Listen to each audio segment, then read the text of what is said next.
Good afternoon, everybody. I'm just watching as you all come in from the waiting room.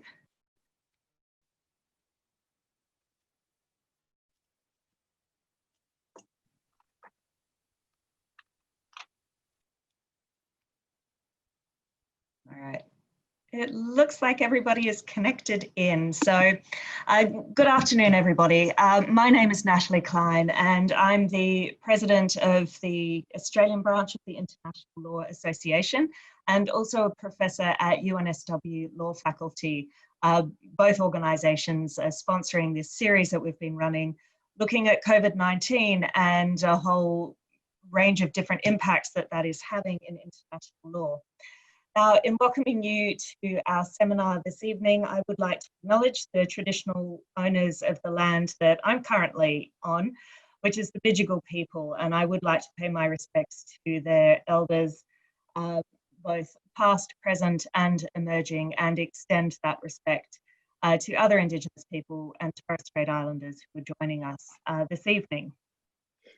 Now, in our seminar series this evening, we are turning to the critically important question of human rights. And it is timely for us to do so.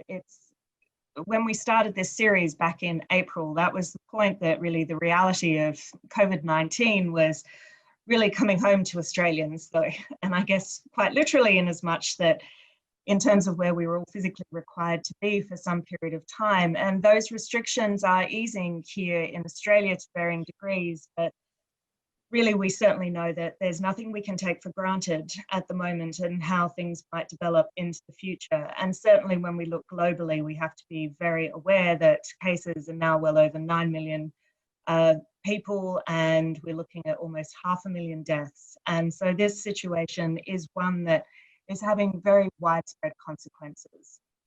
Now, what we're looking at this evening is really some of the human rights dimensions. And for that purpose, I'm really so pleased that we are joined by two experts in this field. So I'd like to welcome, first of all, Scientia Professor Louise Chappell, who is the director of the Australian Human Rights Institute based here at UNSW.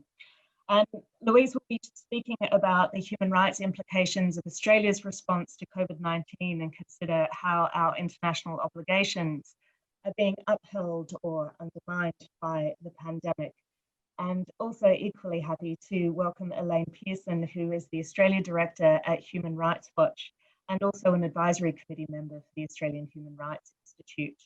And Elaine will be speaking on the human rights impacts of the COVID-19 response, especially in Asia, and how some authoritarian-leaning governments are exploiting the pandemic to tighten their grip on power. Now, just as a matter of logistics, you'll see that you're all here, I'm sorry, with your screens and microphones muted. We've discovered that this is really the best way to ensure we can maintain bandwidth for a large number of people in these seminars. But please be aware that the chat function is open to you, and you are entirely welcome to post comments and questions to both of the speakers. What I'll be doing is muting my own video and sound in a moment as I turn over to Louise as our first speaker. She'll be speaking for around 15 or so minutes, and she'll hand over to Elaine. And once Elaine has finished speaking, then I'll come back in and we'll go through those questions and hopefully be able to bring out some of the key issues of concern for you all. So thank you so much for joining us, and particularly thanks to our speakers, and over to you, Louise. Thanks so much, Natalie, and thanks to the International Law Association of Australia for the invitation. It's a real pleasure to be here. And I also want to acknowledge that I'm on Gadigal land that's never been ceded, and pay my respects to elders past, present and emerging, and also to put my support behind the Uluru Statement for the Heart. And I'll mention a little bit more about what I think is significant about that in this current environment as well. So international law scholars have long recognised that the response of a state to a public emergency is an acid test of its commitment to the effective implementation of human rights.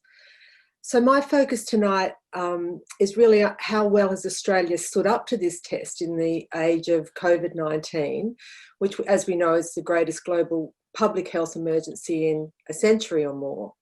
And because I don't have a long time to speak tonight, I thought I'd focus my attention on civil and political rights and just provide some illustrations of the challenge of balancing rights and necessary emergency measures.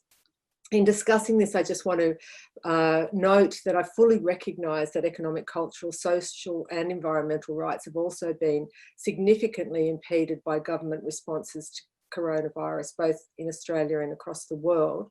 But to acknowledge that that's a very separate conversation, one that we would need a long time to unpack, but very happy to touch on some of that in the discussion if we have time. As a way to frame my discussion tonight, I thought I'd use the UN Human Rights Council's statement on derogations from the Covenant of Civil and Political Rights in connection to COVID-19, which it released on the 30th of April. I think this provides a really good yardstick for us to sort of measure Australia's performance during this extraordinary time. So first up in its statement, the UN Committee calls on all state parties that have taken emergency measures in relation to COVID-19 to, quote, comply without delay with their duty to notify the Secretary General thereof immediately if they've not already done so. So why are derogations important? I just want to take a little sidebar here. They operate, as Hafner Burton and other scholars have argued, as escape clauses within treaties that serve a number of functions. Clearly, they reduce uncertainty by authorising temporary derivations from treaty rules if the necessary circumstances arise. And this helps encourage more states to ratify a treaty at its outset than it would do if there were no such clauses, and also enable negotiation of deeper obligations that could be attained without these provisions. But in Hafner Burton's view, derogations also enable governments facing threats at home to buy time and legal breathing space to confront crises, while at the same time signalling to their concerned domestic audiences that rights suspensions are temporary and lawful. So a number of states parties have, to the ICCPR, have noted their derogations during the pandemic. As of the 18th of June, 16 states have reported their derogations to the UN Secretary General, and these states range from Armenia to Latvia to Peru and Ecuador. Although Australia is a signatory to the convention, it has not registered its derogations for the duration of the pandemic, despite it having introduced extraordinary measures to safeguard rights to life and health, but which do impinge on civil and political rights. So this means on the first count, Australia has not lived up to its international obligations. So if Hafner Burton and others are right, this makes it harder then for Australia to encourage other states to do the right thing in their diplomatic conversations, but also suggests that the government is missing out on an opportunity to signal to the Australian polity that these suspensions are both time-bound and legitimate. The Human Rights Committee went on to direct states to take another 5 steps in terms of derogating from rights. And the next step they emphasise is the need for governments to make an official proclamation of a state of emergency. Now, we of course are dealing with a federation here, which complicates matters, of course, because of the separation of responsibilities and powers under our constitution. But it's interesting to note that most governments in Australia, Commonwealth and state level, have announced a state of emergency relying on public health legislation. And this has made it possible for them to, among other things, direct people to work from home, restrict gathering, close some businesses while opening others, restrict when and where people arriving from by boat can disembark, require people from outside Australia to quarantine, require people diagnosed with COVID-19 to self-isolate, and to restrict access to residential aged care facilities, just to mention a few of these restrictions. And these statements are a good thing because they're enhancing transparency and accountability by forcing governments to make clear their intentions and to add a time limit to these restrictions. However, states of emergency do create grave risks for human rights because they arrogate powers to the executive and usually strengthen police powers. both with less scrutiny by the legislature. And that is indeed what we've seen here. And why there was such an outcry when the Australian Prime Minister cancelled sittings of Parliament during May and June, when we were aware that the pandemic would be continuing during that time. This decision was sort of partially reversed so that COVID-19 legislation could be introduced, but the time for scrutiny of that legislation has been greatly truncated. Senator Kim Carr noted in an op-ed in April that it's in times such as these, it's the poorest and most vulnerable members of the community who are most reliant on having parliamentary representatives to defend their civil and industrial rights. And I think indeed we're seeing that is the case during this current time. So Australian voters do need to be on guard to ensure that all these measures, including legislative oversight, are returned to a state of normalcy as soon as possible once the pandemic is in hand. The next measure identified by the UN Committee is for states to abide by the strict necessity and proportionality of any derogating measure taken. Australian Human Rights Commissioner Ed Santow has stated that measures that limit our rights and freedoms on grounds of emergency must always be necessary and proportionate to the evaluated risk and must respect people's dignity, human rights and fundamental freedoms. These measures should be in place for the shortest time possible, consistent with the emergency. So of course, in defining these terms, strict necessity and proportionality, is where the devil is in the detail. And it's the interpretation of this aspect of the rules of derogation where the greatest sort of challenges lie. My colleagues at the Grata Fund at UNSW have noted that there are a number of areas where there are questions about necessity and proportionality. And I just want to run through a few of these in relation to civil and political rights. In terms of freedom of assembly, we've seen that obviously governments have imposed restrictions on the right to protest. There have been limitations, for instance, in Victoria, stopping a protest to advocate for health of detained asylum seekers. And similarly, in June in New South Wales, the Supreme Court upheld the police's request to block another protest based on refugee rights. But there are real concerns that banning protests that had planned to abide by social distancing restrictions really impinges on the right to freedom of assembly to a much greater degree than is necessary. And of course, we saw how this played out during the Black Lives Matter protests in New South Wales, with an initial judicial ban overturned by the New South Wales Court of Appeal, but then since then a greater clampdown on what is possible. So it's really important, I think, that governments at all levels must avoid imposing a wholesale ban on protests and explore alternative measures that could reduce the spread of COVID while enabling freedom of assembly. Obviously, freedom of movement has been an area that has been highly impacted by COVID-19 orders, including restrictions on social gatherings, travel bans and returning travellers being sent to quarantine. And questions have been raised about the proportional nature of these fines being imposed for flouting these restrictions. One of the issues is a matter of federalism, really, that fines have varied across the country based on state laws, which in itself has created a degree of inequity. In New South Wales, fines can range up to $11,000 and 6 months in jail, but are much less in other states, although maximum levels might be high. Victoria has seemed to be imposing the largest fines at $1,600, Queensland $1,300, and in New South Wales an average of $1,000. By the end of May, also, we see that Victoria has been imposing fines to a much greater extent than any other jurisdiction, so nearly 3 times the number issued in Queensland and 4 times greater than in New South Wales, which is really interesting given New South Wales was the state at the time when these figures came out at the end of May, with more coronavirus cases and deaths than in Victoria.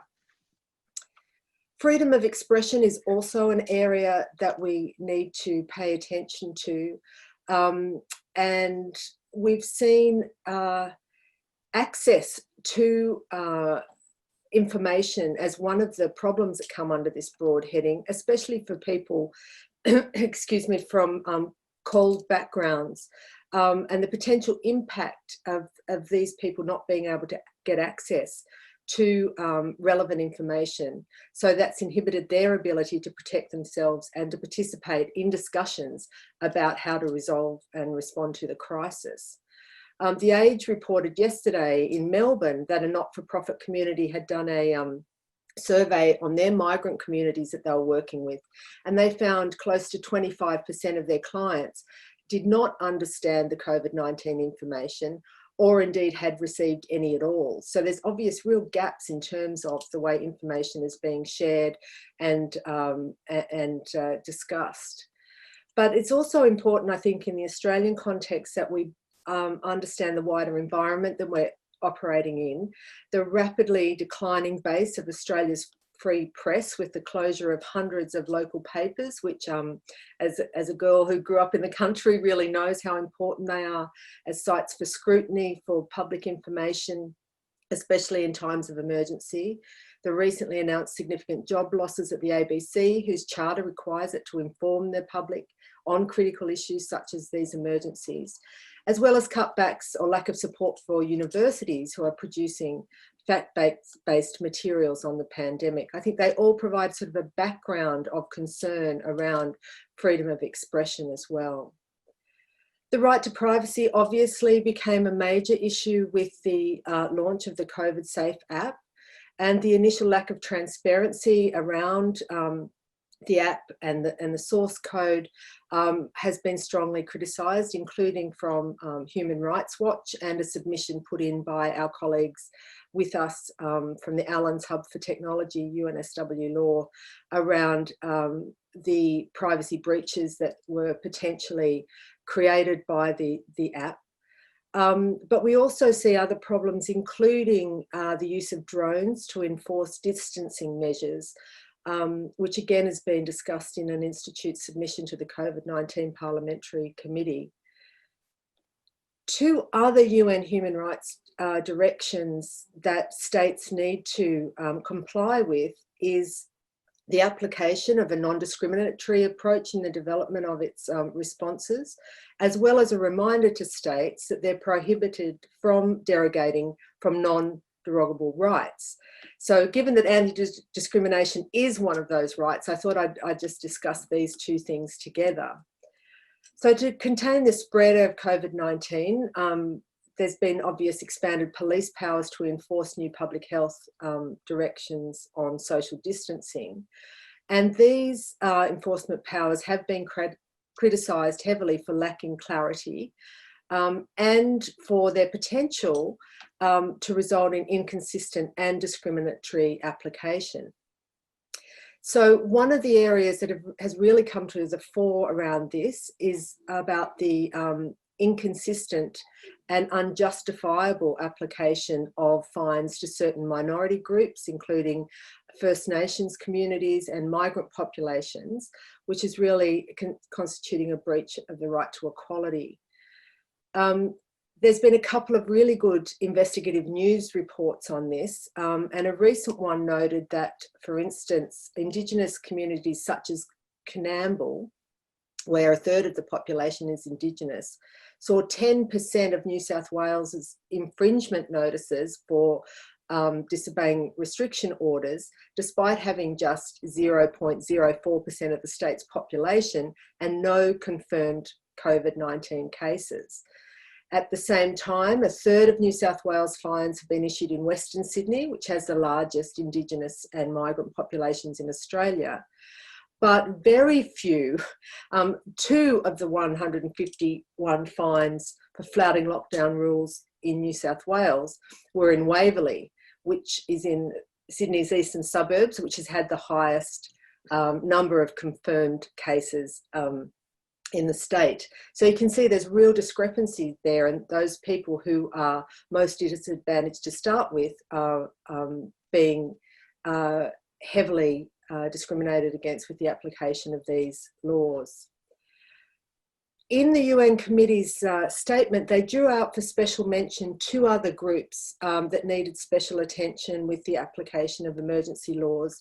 One group was prisoners and the other was victims of domestic violence.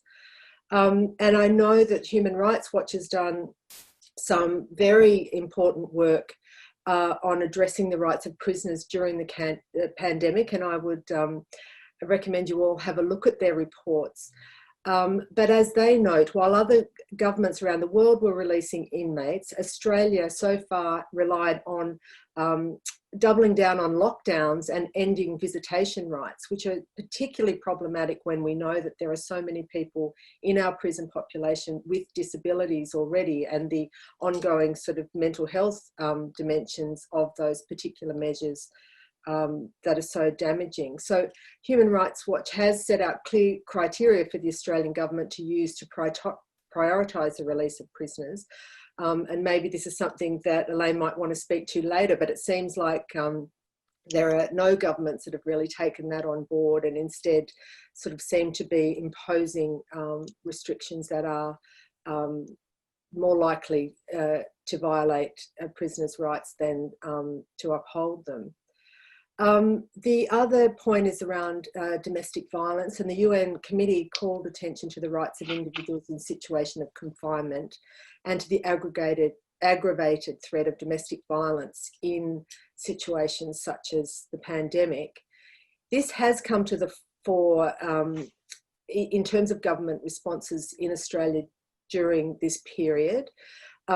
It's hard to really get a handle on the figures, which seem to be conflicting and confusing, but there's one very disturbing measure that we know is indicating an extreme spike in violence against women, which is that in the month of May we've seen a doubling of the number of women who have died from intimate partner homicide than in the same month last year. And there's been 16 female and 3 male intimate partner homicides from when the lockdown started in April through to the 1st of June. So these are extremely worrying figures when put up against already very concerning figures. This pandemic of violence against women is a huge concern. The government has put money towards this problem, $150 million package, but this has tended to be directed towards online counselling rather to increasing access to shelters, for instance, and definitely not towards social housing, which is so critical in this sector. There's also been no suggestion and no uptake of pressure to address and to legislate against coercive control that is a problem that is being exacerbated by isolation that has been created by lockdown laws. Even though the UN committee didn't mention this, I'd also just like to draw attention to the work of our colleague Rosemary Caius, who's the Deputy Chair of the Committee on the Rights of Persons with Disabilities, who's highlighted the way that COVID-19 restrictions have really exposed and exacerbated pre-existing inequalities and discrimination of people with a disability. And as she notes, these people are at heightened risk of greater segregation and social isolation, especially when living in congregate settings. And she says, while measures taken to lock down shared accommodation and congregate care settings may assist in managing the spread of the virus, these measures are likely to result in an escalation of violence, abuse, exploitation and neglect against people with disability in these settings. And I suppose we can also translate that across to the aged care sector and the nursing home situation that, again, Human Rights Watch documented so brilliantly last year before the pandemic. So there are many things that the Australian governments can collectively do to improve civil and political rights. In the ongoing COVID-19 era, we know that this is going to be with us for a long time. And to ensure that Australians are better informed about these measures, to be able to critique these measures and to be assured that they're time-bound and limited. If I had a magic wand, these are a few of the things that I would like to bring into reality, creating stronger police oversight bodies, introducing an Indigenous voice to Parliament to enable our First Nations peoples to better protect their own interests, their own communities, and to work against discrimination in policing, to allow protests, which include appropriate distancing, to adequately fund the ABC, local news and universities, to support freedom of expression and enable scrutiny and fact-based responses and reporting on the crisis, to include privacy protections in all tracing and monitoring applications, to release prisoners based on the criteria developed by Human Rights Watch, to fund women's shelters and frontline violence against women's services, as well as social housing, and to develop appropriate responses for all persons who are isolated, including those with a disability in aged care and so on. This is a very long wish list, and maybe I'm only given one wish, and if that was the case, then I'd want to ask for the introduction of an Australian Bill of Rights, because I think what we're seeing here yet again is the exposure of the many gaps and flaws in Australia's rights protection framework. And I think judges, politicians, journalists, academics, the public are really missing a critical piece of the puzzle, which could give them greater guidance for navigating rights-based and other claims in a period of emergency. We know some states have got them in place, but that's just exacerbating the patchwork in a way, and that we're seeing different responses in different parts of the country. So the sooner, in my view, that we adopt a Bill of Rights to protect both civil and political and economic, cultural and social rights, the better. So that's from me. And now I'd like to hand over to my friend and colleague, Elaine Pearson, to hear about what's going on in other parts of the world in relation to the pandemic. Thanks. Sure. Thanks so much for that, Louise, and I wholeheartedly endorse that set of very comprehensive recommendations on a whole bunch of human rights issues that Australia needs to address. Thanks so much for hosting us as part of this discussion. I'm going to focus, I guess, my attention a little bit more on sort of some of the work of Human Rights Watch, particularly in the broader region. But I think it actually dovetails quite nicely with what you've set out, particularly in terms of state of emergency and I guess the roles and responsibilities of governments during a pandemic.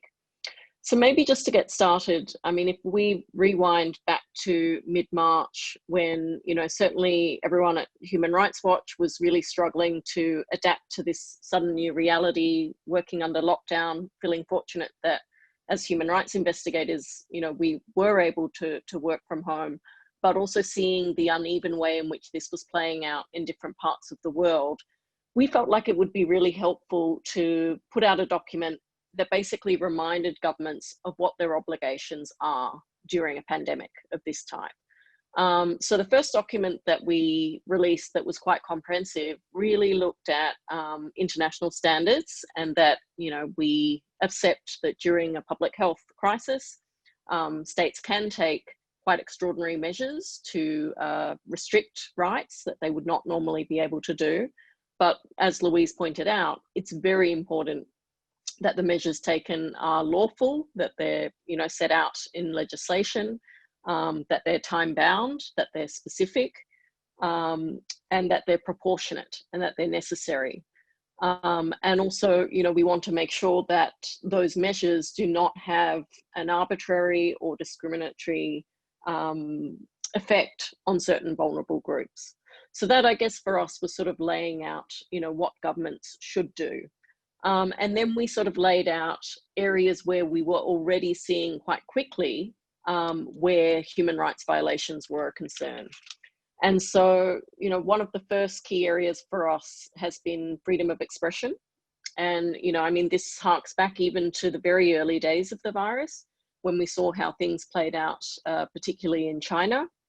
We saw massive censorship, an effort to really downplay the seriousness of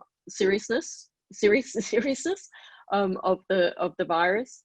And also, more concerningly, we saw the targeting of healthcare workers, whistleblowers, journalists, activists, people who were sharing information and were exposing what was happening Those people, you know, in many cases were detained, they were silenced. You know, in some cases, people would probably remember the case of the Dr. Li, who really was one of the first people to raise the alarm in China. Sadly, he passed away.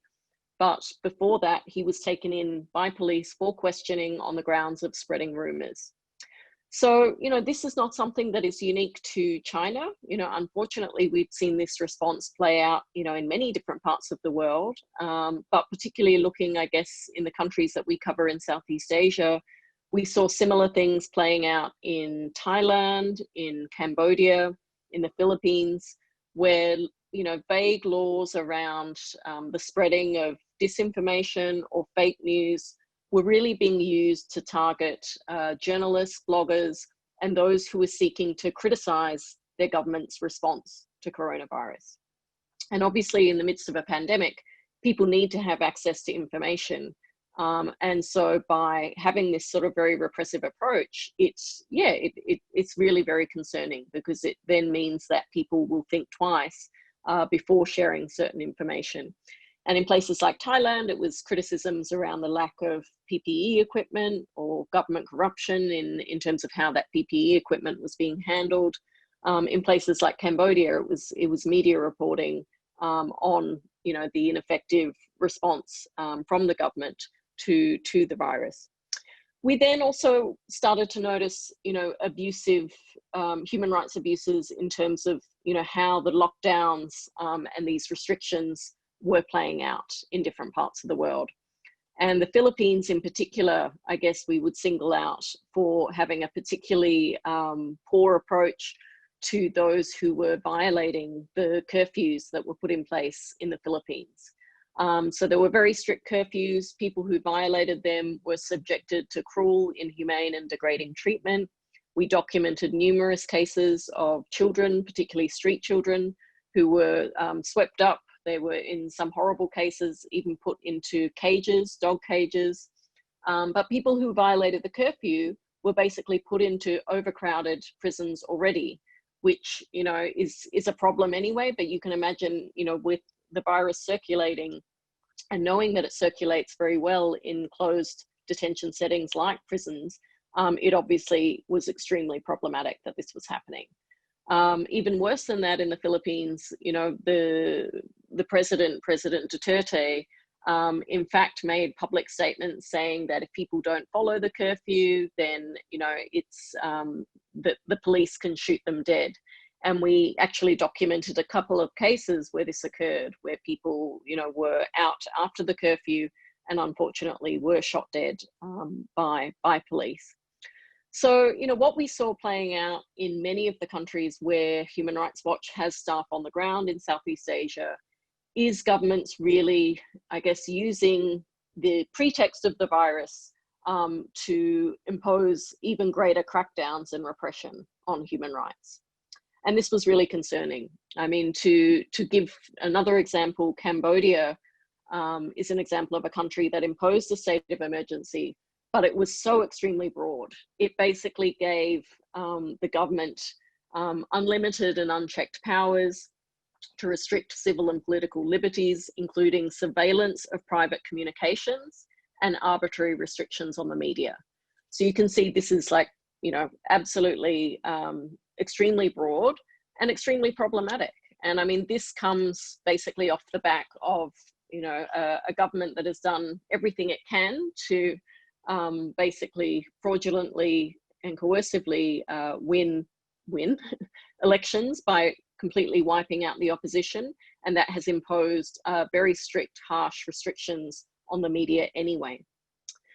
I guess just a couple more issues to sort of flag before we open for questions, because I want to make sure that people have time to ask us questions.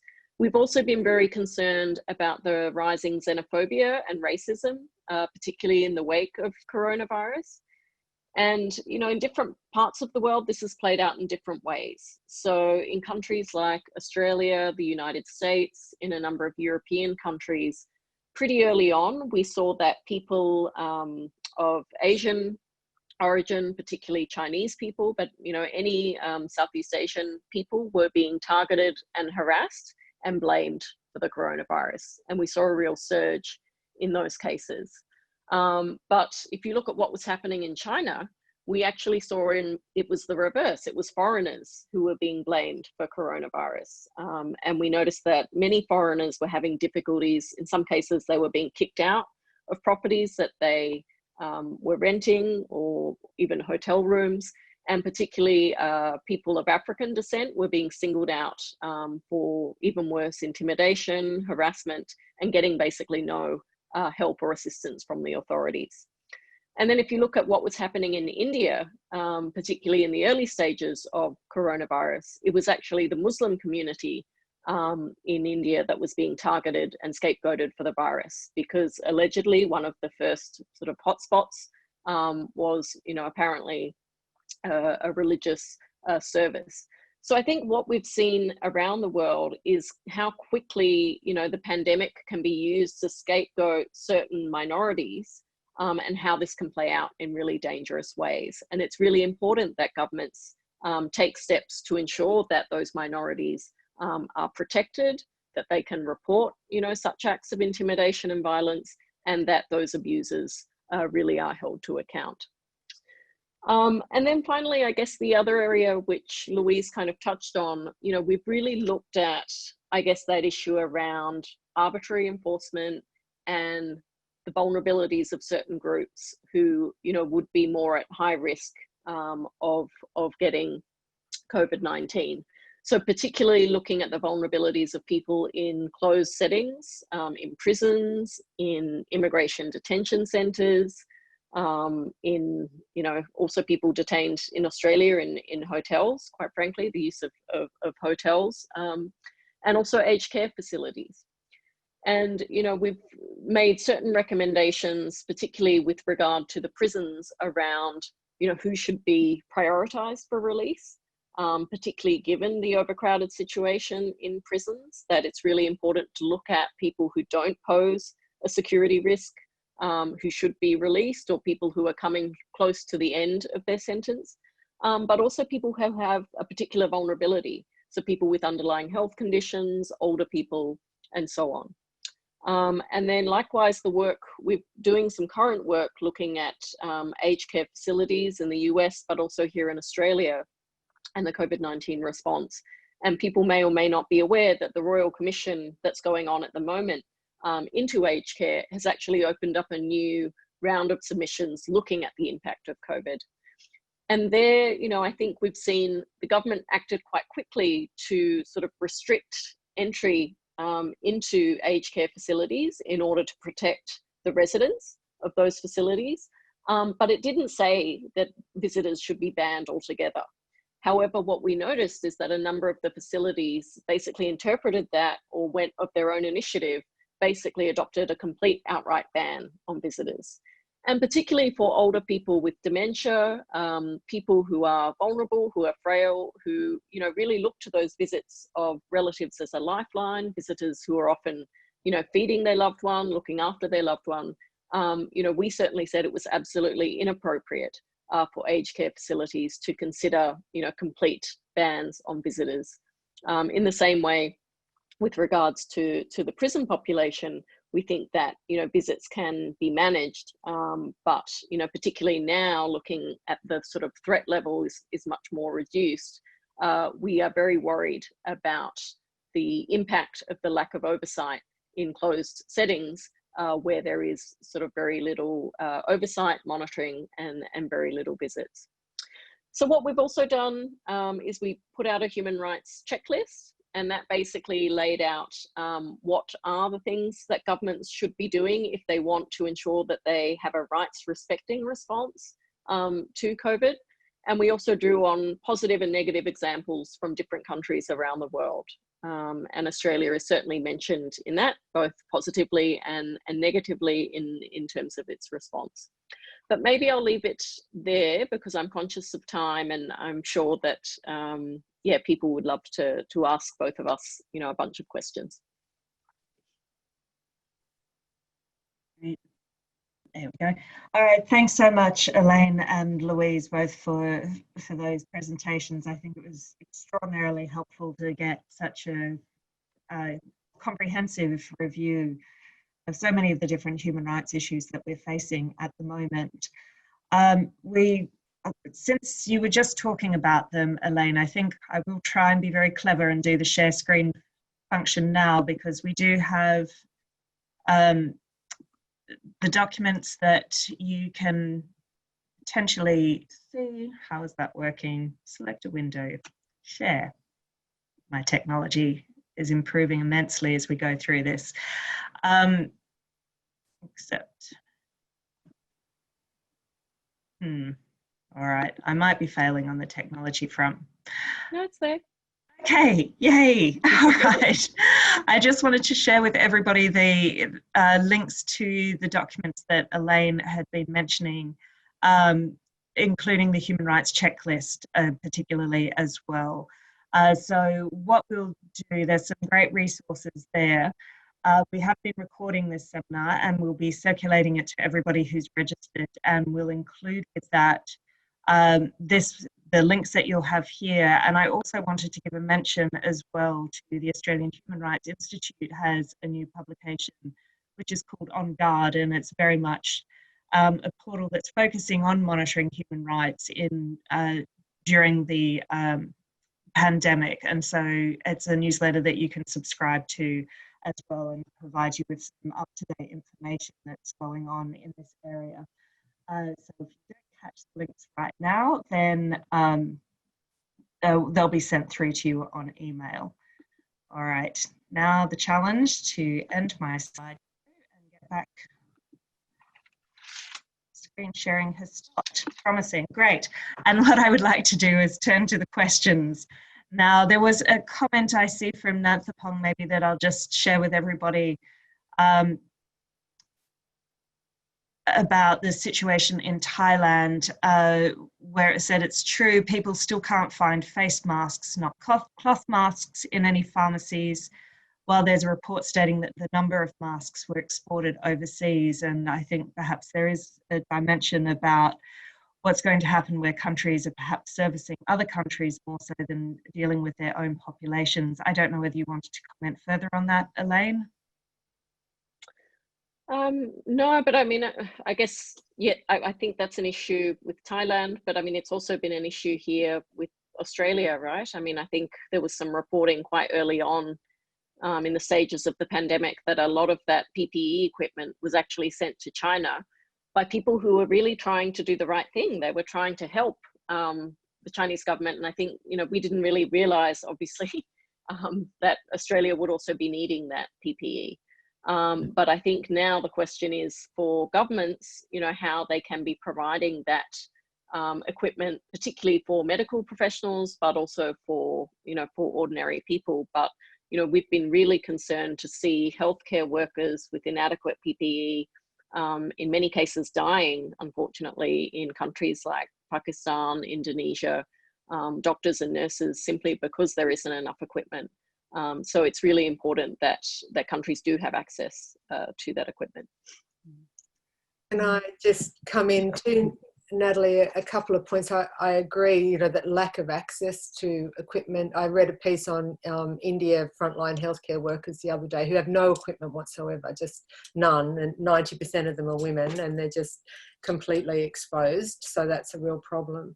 But it's also, there's this issue around those people who make this equipment and the sort of labour rights angle of this, because I think there's been some exposure of sorts of conditions that some of those people who are trying to produce this stuff very quickly are working under, and particularly in low income countries, that's an exploitation of their rights as well, working in sweatshop conditions or whatever. So it's a complicated issue. And just to add one more element to it, the fact that those who get access to PPE is mostly built on a male model, and most of frontline health workers are women.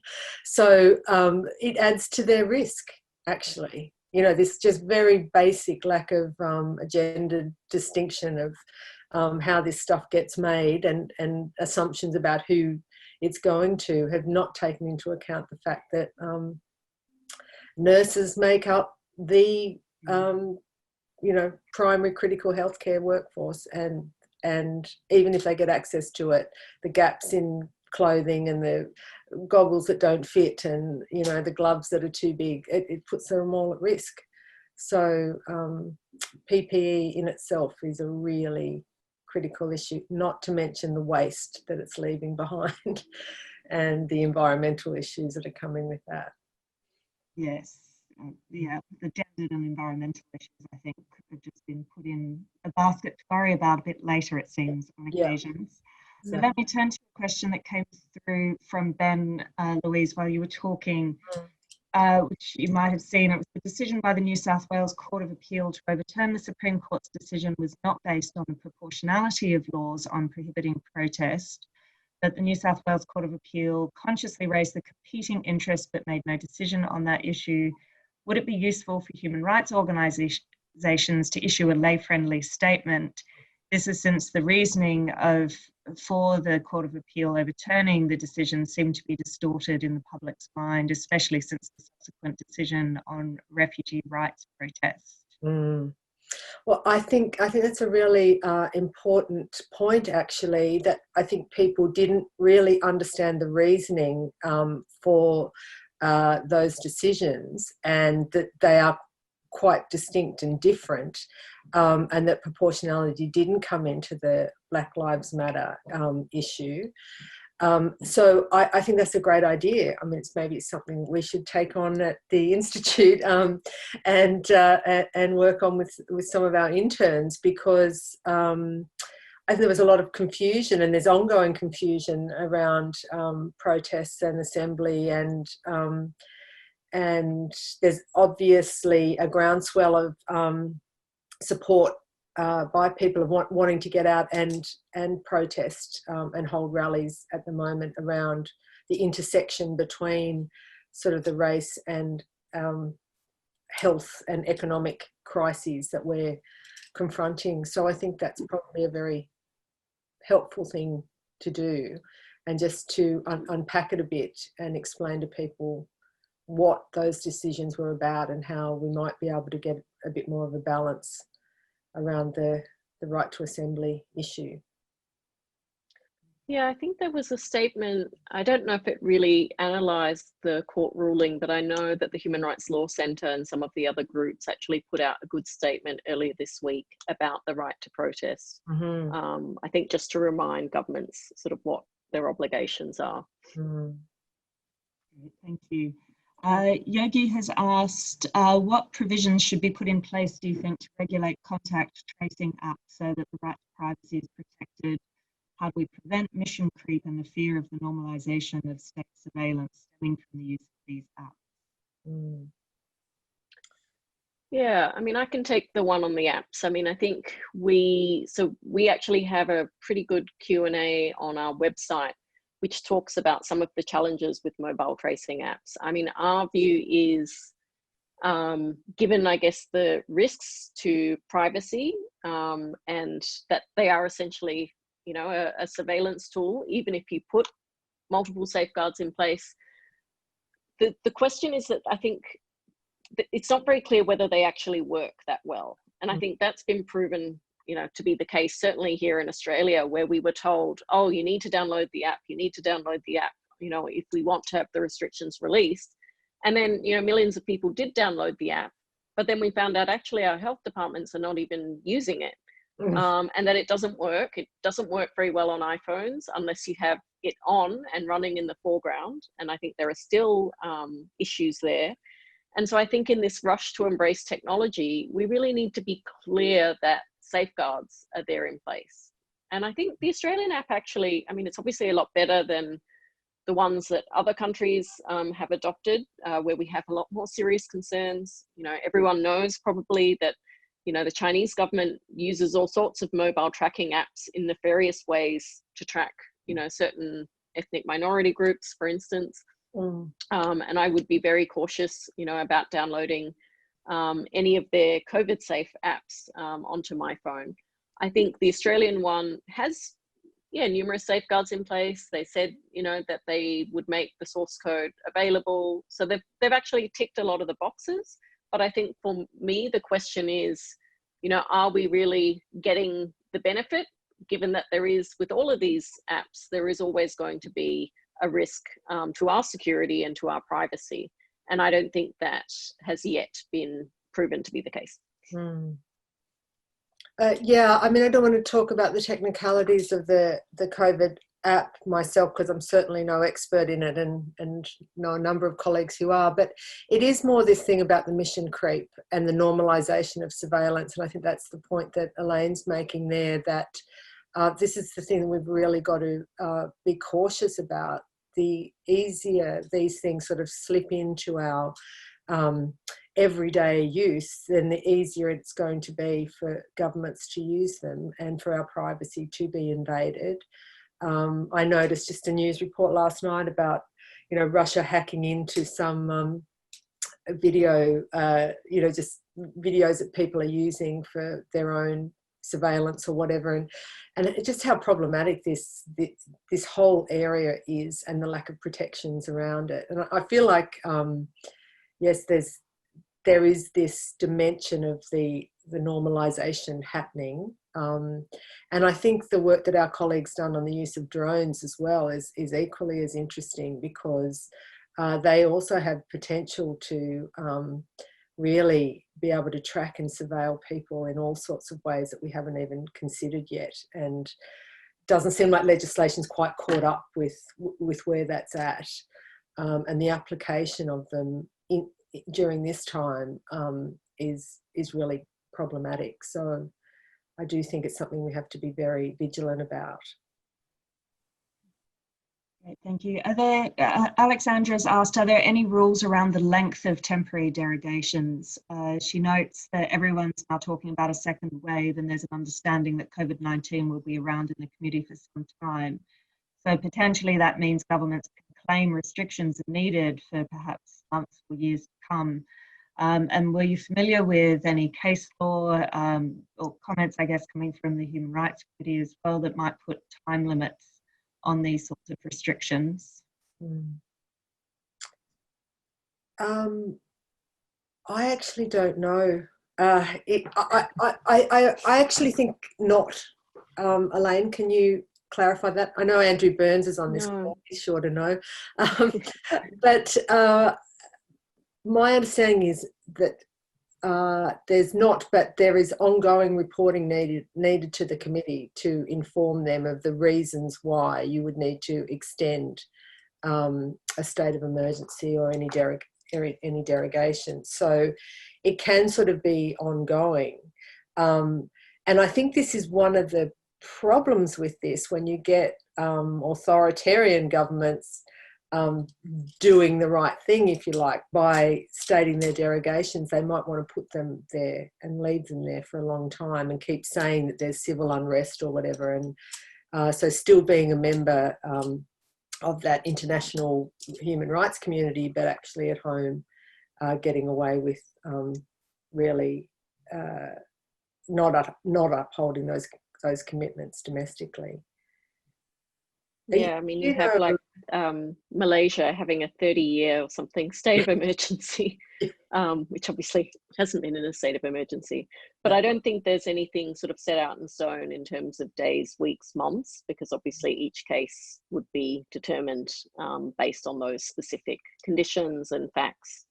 All right, thank you. I see time is marching on. I might just try and sneak one more question in that was directed for you specifically, Elaine, from Philip. He asks, given the significant movement restrictions imposed by governments and their impact on human rights defenders, what practical techniques has Human Rights Watch employed over the last few months to continue to monitor the human rights situation across the region? Oh, great question. Yes, it has put a lot of challenges on us, because I think traditionally we would have, you know, researchers and staff going out, talking to people face to face. But now we've been doing all of those interviews largely like this, through video calls, phone calls, talking to people on encrypted apps in certain places. So it's actually made it a lot harder for us to gather information. That said, I think because, you know, in many parts of the world, people have been very keen to sort of share information And people have also been taking a lot of photographs and videos of things that they're unhappy about. So earlier I was talking about the Philippines and the abuses in those lockdowns.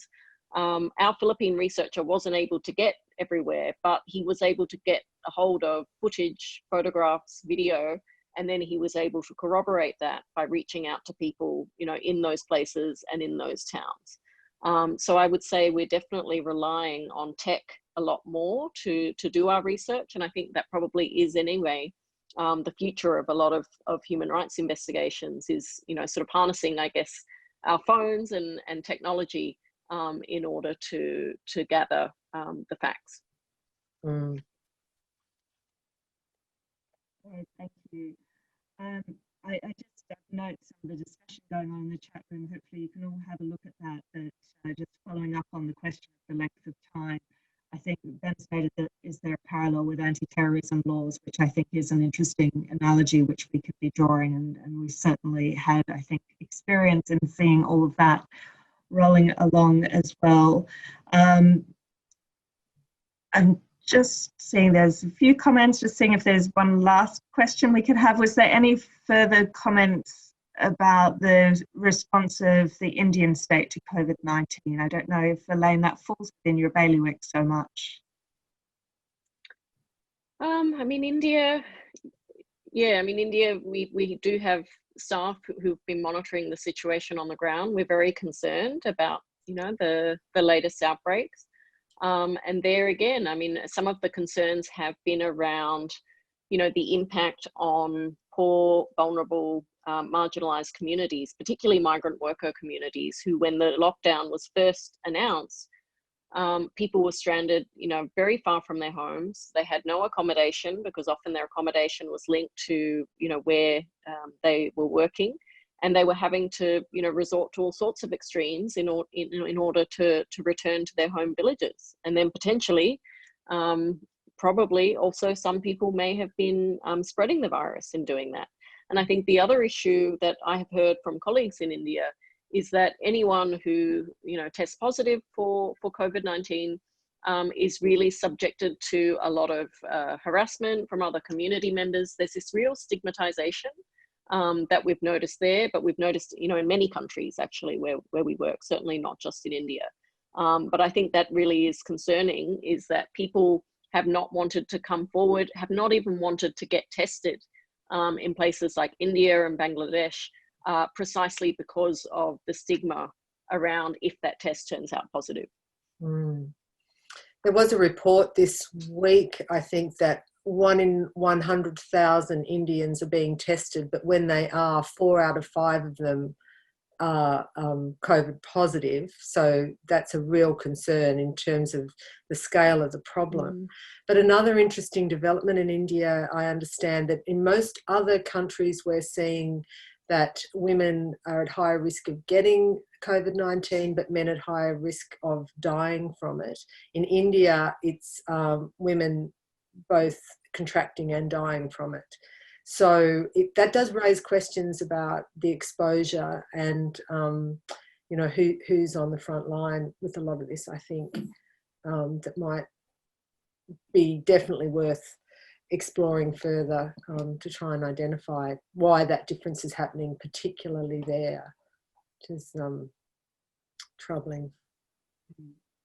All right, I see we're at time, so I will have to wrap it up there. But really, huge thanks to everybody else for joining us and for your questions and your engagement with that. And of course, really warm thanks both to Louise and Elaine for taking their time to organise their remarks and provide us with such, you know, an amazing bringing together of so much that is going on in this area. The breadth of topics covered was both very, very sobering and just extremely helpful for getting a handle on what is happening. We will have a recording available. It will be posted on the UNSW website, and I think also made available through to the Australian Human Rights Institute and Human Rights Watch, and we'll also be putting it out through the ILA channels as well. So hopefully if you want a further recording, you'll be able to access that. So my thanks as well to Tom Chapman and Chris Katselis and Gabrielle Dunleavy here at UNSW for helping with all the organisation, and as always to Kaylin Chen at the ILA for helping get the word out as well. So thank you all so much for joining us, and I hope you have a pleasant rest of the evening. Thanks. Thanks. Thank you.